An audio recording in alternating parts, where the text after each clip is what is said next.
Төтүгүш. Төтүгүштү атыппыз. Төтүгүш. О, Сапаргүл онду атыпмын. Неке. 20-27 август күндөрү Венгрияда өткөн дүйнөлүк жаа атуу олимпиадасына Кыргызстандан 5 спортчу барган. Алардын бири Ош шаарынын тургуну Сапаргүл Бердалиева. Ал атаандаштарын 90 метр аралыкка чейин так бутага атып, күмүш медалга ээ болду. Жок, ал жерде мишендер жерде болду. Анан биздин мишен да катышты дүйнөлүк немеде.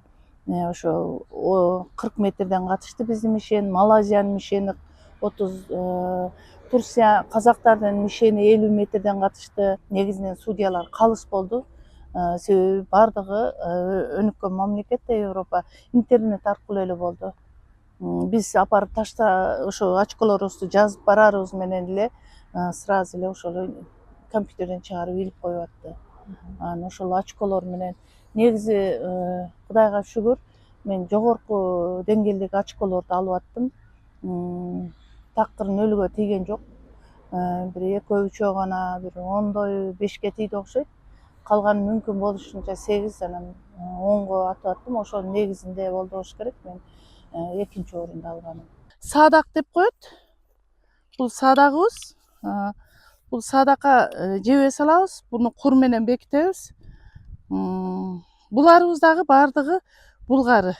Таза булгарыдан жасалат.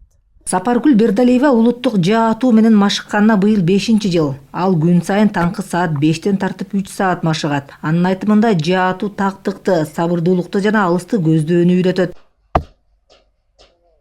Эми негизи буну биздин улуттук жаада, буну спортивный жаадын айырмасы туюм менен атабыз көбүнчө.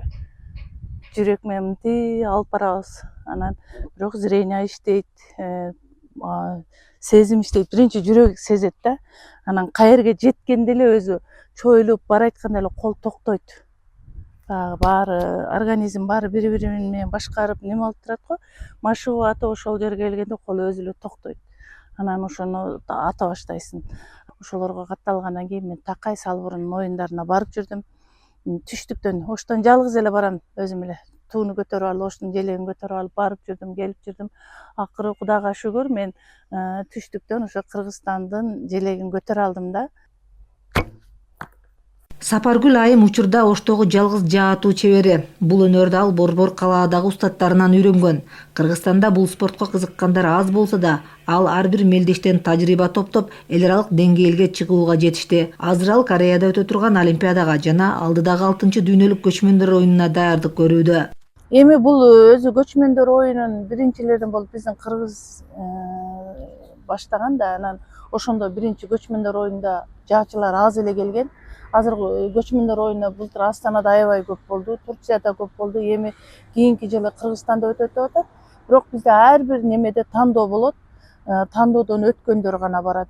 Эми буюрса даярданам, эми тандоодон өтүп калсам катышам, насип кылса. Спортчу жаа атуу ден соолукка да пайдалуу экенин белгилеп, бул өнөрдү таштабай уланта берерин айтат. Ошондой эле Кыргызстанда жаа атуучулар көбөйсө деген тилегин кошумчалады. Учурда өлкө боюнча 30дай гана жаачы бар. Самара Асанова, Нурсултан Абдикарим уулу, ЛТР, Ош шаары.